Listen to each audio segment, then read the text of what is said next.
Yes guys, welcome back to another Fantasy Football Fix YouTube video. My name is FPL Nacho, and in this video we are going to be talking about differentials. We're going to be presenting the Fantasy Football Fix AI differential team and my own personal differential team. Every player below 20% ownership, and I really think some of these are going to be on the menu for our game week 1 drafts come the deadline. So make sure you do drop a like on the video, make sure you do smash that subscribe button, and without further ado, let's get into these differential teams.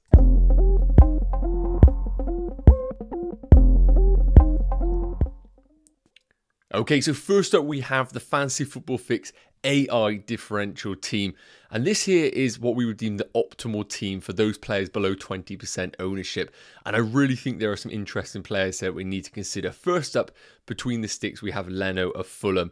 Now, Fulham are a team that are definitely in a bit of a transitional period right now. The likes of Pellegrini look like they could be out for the start of the season.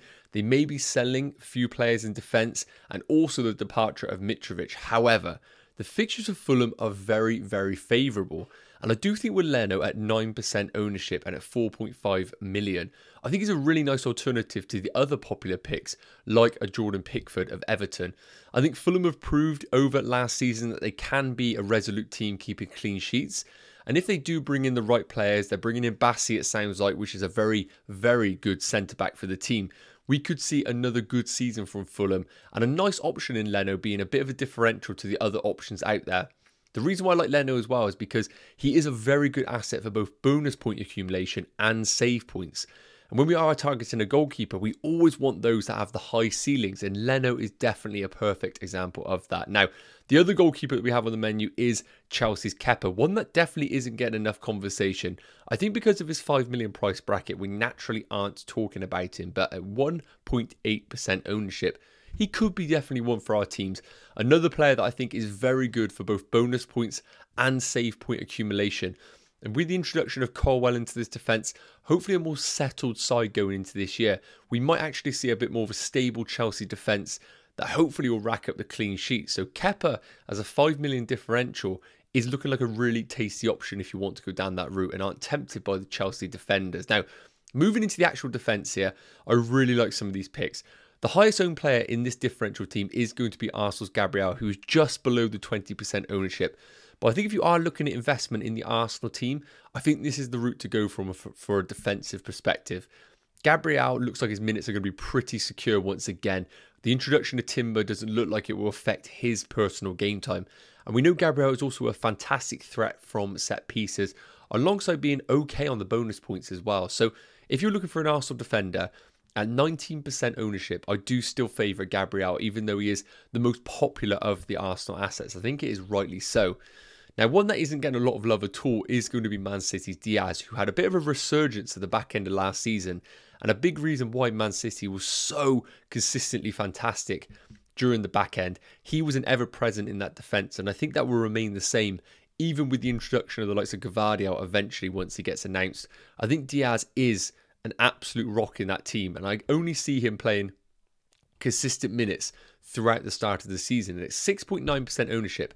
If you don't fancy going for the likes of John Stones at 5.5 million, Diaz could be a really nice alternative for your teams, and we know the Man City fixtures are fantastic. Now, another player that is getting absolutely no love in the community is Andy Robertson at 3.8% ownership. Now, Trent is one of the highest owned defenders in the game, but he is 1.5 million more expensive than Robertson. Now, I think the common narrative right now in the community is that Robertson is going to play less of an attacking role while Trent becomes more of a midfielder or inverted right back. However, I still think this is something that isn't proven right now from an FPL perspective. Yes, last season Robertson wasn't getting the returns. And yes, we saw a slightly different setup from Liverpool, but while they don't have a defensive mid, while they don't have necessarily a right back to cover Trent, I think Robertson is still going to remain a good attacking option. And at 1.5 million cheaper than Trent, I think at 3.8% ownership, we need to have a bit more of a conversation about whether Robertson should enter our teams. If it was a straight shootout and they were both the same price, then naturally I would go for Trent. But I think Robertson isn't getting enough love in the community because we think he is going to play very, very defensive. And I think that might not be the case at all. Now, our two defenders in this Fantasy Football Fix AI team is Henry of Brentford. I think is a really good option and probably the pick of the bunch of the defenders at Brentford, and Matty Cash as well at 4.2% ownership. I think the reason for his low ownership is because of the uncertainty of his game time. The likes of Konsa could potentially play at right back, whereas Unai Emery likes to play a back three in attacking phases. And if the likes of Digne and Moreno are going to be the left back, I think naturally they're going to be the attacking forces on the left, and the right back will have to actually tuck in and make that back three. So Konsa might be a differential to watch. If Matty Cash secures himself in this team, then he's definitely one for our radars. Now, moving into the midfield, Grealish at 7.8% ownership in this Man City team is lower than I would expect considering how consistently he played last season. His game time was unbelievable under Pep. And with the signings that Man City have made, or the lack of signings, I don't see Grealish's game time coming down at all. Now, at 7.8% ownership, the only reason why his ownership is that low is because naturally some managers are thinking that Phil Foden is the better choice. With KDB slowly being introduced back into pre-season and other sales in the team, like Gundogan, I do think that Phil Foden is naturally the more popular pick, and I can't really argue against that. But with Jack Grealish, we know that he was a fantastic performer in this Pep team, even though the returns weren't as high as we should have seen from him. With the opening fixtures and him basically locking down that left-hand side, I see no reason why Jack Grealish isn't going to return along the way over that period. And I think he is getting overlooked completely. And if you want to go down for a differential Man City pick alongside Erling Haaland, and you're worried about the minutes of, let's say, Alvarez as a forward, I like Grealish as an kind of like an alternative to that of Phil Foden. Now, moving into the rest of the midfielders, we have the double Arsenal of Havertz and Martinelli. Martinelli being considerably more higher owned than Havertz. So Havertz first up at 5.1%. I do think this is justifiable why his ownership is quite low. I can't really sit here and tell you that his game time is going to be guaranteed, but what I can tell you is if Arteta is going to introduce him as a bit more of an advanced 8, or if we're going to see him play as a 9 from time to time, then I do think at his price he is going to be fantastic value for FPL managers. But at 0.5 million more, I understand why other managers are favouring Martinelli. Last season, he was a consistent performer, one of their best players in the team. And I don't think his minutes are going to be at huge risk. I think Trossard is definitely waiting in the wings. But I think Trossard is such a versatile player. He can take minutes from any player in this Arsenal team. I don't think he is just going to take minutes away from Martinelli. And at 8 million, I really think Martinelli is a brilliant alternative to the popular Gabriel Jesus. I think a lot of FPL managers could go for the Saka-Martinelli combination in midfield rather than the Jesus-Saka if you want to be a little bit different. So I really like Martinelli. I would stay away from Havertz myself, but he is a good differential if you want to go down that route. Now, last up in the starting midfielders is probably the most exciting one in Spurs' Son, 5.4% owned. We, of course, had a terrible season with Son last year. His attacking returns were not there, but we have to remember that was featured in a very, very defensive Antonio Conte team. I think under Ange, we're going to see a much more fluid and attacking Spurs team. Yes, they probably will concede more goals, but I think they will score more goals in the process. Now, personally, I want to see Son actually return to the form that we saw 2 seasons back before investing in him because of the 9 million price bracket. But at 5.4% ownership, I really do think that he is going to be a phenomenal differential if you want to swing against the Arsenal midfielders or maybe even the Man United midfielders. So I'm a little bit scared to go there myself, but I really think he is a brilliant alternative for the game.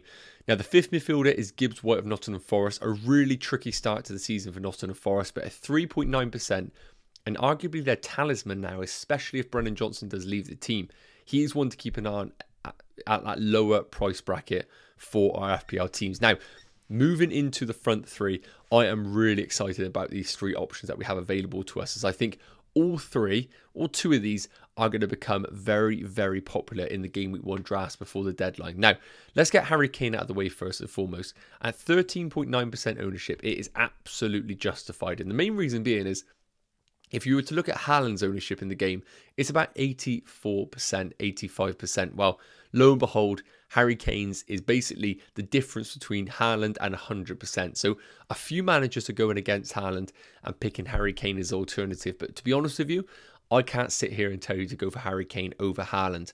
And I haven't really built a draft that actually accommodates both Haaland and Kane that looks well balanced throughout. So There's absolutely no doubt that Harry Kane is a phenomenal FPL option, and I really do think that he is one to keep on the radar if there were to be injuries or an incredible uptake in the goal scoring of this Spurs team under the new manager. But I can't really promote people going against Haaland. But if you want to go down that route, then Kane is the absolute way to go. Now, the other two, Watkins is the one that I really think is going to emerge as an option come game week 1. Playing in an Unai Emery team who were unbelievable in his introduction near Christmas time last season. Watkins will play guaranteed 90 minutes. He's on penalties and they're only improving as a team. The new signings of Diaby and Tielemans in particular are going to really enhance this Aston Villa team and give them more routes to points and feeding this Watkins machine, because realistically Watkins isn't going to have any competition down the middle apart from the likes of Cameron Archer or maybe the likes of Bailey or new signing Diaby playing as a bit of an out of shape forward. I think with Watkins, we are seeing a player here that is the perfect FPL option at 8 million because of those very reasons that I reeled off. And the Aston Villa fixtures are actually okay. So if you want to go down that route, you want the combination of maybe a double Arsenal midfield, I think Watkins is the route to go for that 8 million forward. Now, last up, Vissa at 6 million. A lot of people have been talking about Brighton's Ferguson, but I really think Brentford's Vissa is the one to keep an eye on. He's played well in pre-season. He's had really good minutes. And I think at that ownership at 3.9%, while we're worried about Ferguson's game time with the likes of João Pedro and even Danny Welbeck taking time away from him, I think Vissa's game time is going to be much more secure in this Brentford team. And with the really favourable fixtures long term that Brentford have, I think if managers want to go for the Haaland plus 6 million forward, this is the one to go for in your team. So let me know your thoughts in the comments about this Fantasy Football Fix AI differential team. Next up, I'm going to reveal my own personal differential team ahead of game week 1. And there are quite a few changes to that of the Fantasy Football Fix AI team. So first up, Flekken in goal is my pick at 3.1%. It sounds like David Raya is going to be forcing the move to Bayern Munich in the coming days or week. And I think Flekken has been brought in as the natural successor to David Raya. Now, with the fixtures of Brentford, I really do think that they are brilliant defensive coverage if you want to go for the cheap alternatives in Henry or Flekken. And Flecken's going to be my pick at the 4.5 million. If Brentford do play the same style and Flekken is a competent goalkeeper, we saw last season that David Raya was unbelievable for save points, bonus point accumulation and general clean sheets. And if Flekken can replicate that, I really think he's a brilliant differential for our teams. Now, the backup goalie I've gone for is Spurs' Vicario. I don't know too much about him, but if we are going to see a Spurs team rejuvenated, this one might be to keep on the radar at 0.8%.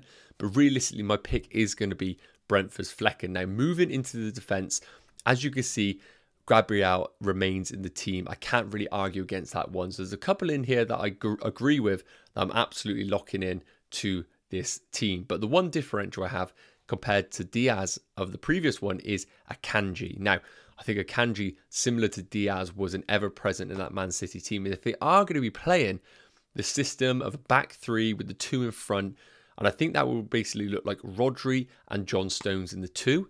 And behind that, if they do sign Gvardiol, either Ake and Gvardiol, Diaz and Akanji.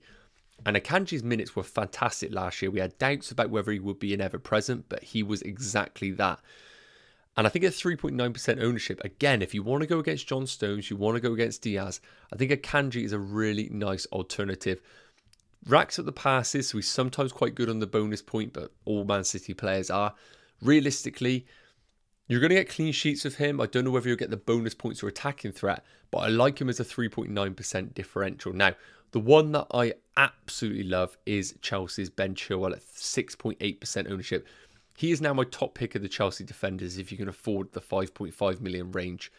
James right now has only just been introduced back into pre-season, and I think Malo Gusto has been brilliant as well in pre-season. So if there's any signs of Reece James being slightly fatigued or a slight risk of injury, Gusto will come straight in at a moment's notice. Whereas I think Chilwell is really important to this Pochettino team from an attacking perspective. I do not think at all that Cucurella can replicate what Chilwell can do. And I think Maatsen is now being deployed as a player in the front three. Therefore, Chilwell looks quite secure for game time. And with the fixtures that they have, I think there's some really exciting games. Luton at home in game week 3, to name one in particular. And I like the thought of starting off the season with Chilwell. As if he does hit the ground running, this is going to be an early bandwagon for FPL teams. Now, The other two defenders that I have is Chelsea's Levi Colwill at 4.5. I think he could emerge as the pick of the bunch. Badiashile isn't expected to come back until game week 3 or 4 because of an injury. And I think Levi Colwill is going to cement himself in that Chelsea team. And going into game week 3 at home against Luton, what a great opportunity to have this 4.5 million in your team. But a really exciting one is Spurs' Destiny Udogie at 0.7% ownership. Now, this guy is exciting. I do think with Ange, with his limited centre-backs he has available, is going to play Ben Davies as the left-sided centre-back, meaning that Udogie is basically fighting it out for Reguilon, and I think Destiny Udogie has currently got the shirt. Now, as I said, I expect Spurs to concede goals. So if you're buying a player at 4.5 million for basically goals, then this is the man. If you're buying a player for clean sheets, he probably isn't the man. So it's all about what kind of manager you are, but you need him on your radar at 0.7% ownership. Now, moving into the midfield, I've kept Son, we've talked about him, and I've kept Martinelli. I think those two are fantastic differentials, and I couldn't find many better. I've brought Phil Foden in. I spoke about the pros of Jack Grealish, but I still think Phil Foden is the pick of the bunch, even if his ownership is double that of Grealish. I think Grealish is amazing differential, but I just think the temptation of Foden in the early game weeks is too hard to ignore. And even at 13.6% ownership, it's still a really good percentage where you can make real gains from his returns. And as I said, if you want to really double down on Man City, if Haaland does well, you don't really do well because everyone owns him. You need a second piece of that pie, and I think Foden could be that man. We've seen him in the past last season almost being a second forward alongside Haaland, and if we see that similar trait again from Foden, then I think he's going to be so hard to ignore that 7.5 million price bracket. Now, another player that has really caught the eye is Jarrod Bowen at West Ham. I looked at the touch heat maps over the pre-season, in particular his one against Spurs, and he was deploying that same role that we saw in years gone by, being the furthest man by far, the one stretching the pitch. I think Antonio's legs have gone in this West Ham team, and Bowen is kind of like the sole man in stretching the team. If we see him playing beyond the defence and the service is there for him, he is going to be an amazing differential at 7 million at 5.8% ownership. It's going to be a tough one to squeeze in because of the temptations of the 6.5s and the temptations of the 7.5s, but I think Bowen's definitely one for the radar. And the one that is getting a little bit more love now is Buendia. Now, I can't sit here and tell you his game time is going to be secure, but he has been fantastic in pre-season. He was unbelievable against Newcastle, picking up a brace. And at 1.5% ownership in this Unai Emery team, he is one to have on your radar as maybe a Watkins alternative in the midfield if you cannot go for the 8 million man in Watkins. Now, moving into the front line, we have a couple of players here that I really think could explode in the opening game weeks. First up, Darwin Núñez. We know what an unbelievable option Darwin Núñez is. His XG is ridiculous. His chance creation is out of this world. He's the only player, I think, in the forward line that could compete with Haaland on his day. We've seen him post some ridiculous underlying numbers. And I think what we're seeing from Klopp is an introduction of him into the starting 11 this year. I think Gakpo is absolutely going to share minutes with Darwin Núñez. But if you want to go for that explosive pick in the opening game weeks, I think Darwin Núñez is your man. And the reason why I like it is because in game week 2, they're at home against Bournemouth. And what an unbelievable fixture to have someone like a Darwin Núñez if we think his game time is going to be secure. Now, another player that I like, and he's just an absolute goal scorer, is Callum Wilson of Newcastle. Now, Newcastle's fixtures are quite dodgy to start the season, it is worth noting. But with Callum Wilson, we saw in the underlying numbers, everything at Newcastle gets filtered through him. Now, with the signing of Harvey Barnes, and I expect Gordon to get more game time, is it going to be a case of Wilson and Isak sharing minutes? Or are we going to see Isak fighting out the left spot for Harvey Barnes and Gordon? That's one to be seen right now with those new signings. But I think Wilson is a really nice option. Just at his price point, difficult to argue over the likes of Jesus and Watkins. But I really do like Wilson as a bit of a differential at 9.8% ownership. Now, last up of my differential team is going to be Julian Alvarez. Now, we really don't know what system Pep is going to go for. But I think with Julian Alvarez's age, a World Cup winner, he spent a lot of last season being a bench player or playing in the easier fixtures.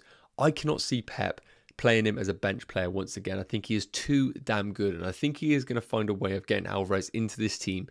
Whether it be week in, week out, I doubt that will happen because, let's be honest, not many Man City players play week in, week out. But I think Alvarez, especially if Haaland gets an injury, is one to consider for our teams. If we get some sort of an inclination in the pre-season press conferences that Alvarez is going to be a more regular player, At his price range and at 2.8% ownership, this is the way of making gains in the Man City team if he was to start in it. So make sure you do make a note of him, as I think he will be on everybody's radar. But this is my differential team. Let me know your thoughts in the comments. I think there are some really tasty picks here. And importantly, let me know which one you prefer, the Fantasy Football Fix AI team or my own personal team. Before I wrap up this video, we at Fantasy Football Facts have an unbelievable opportunity for you guys. We are opening up the premium access for free all the way up until game week 1. So make sure you check it out. First link in the bio. Go sign up for free. Check it all out. You get everything available to you. And I can guarantee you this will be the best way of you building your best game week 1 team come that deadline. Check it out totally free up until that game week 1 deadline. So that just leaves us to say, have a fantastic day. Make sure you do like and hit that subscribe button. I will see you in the next video. Take care. Cheers.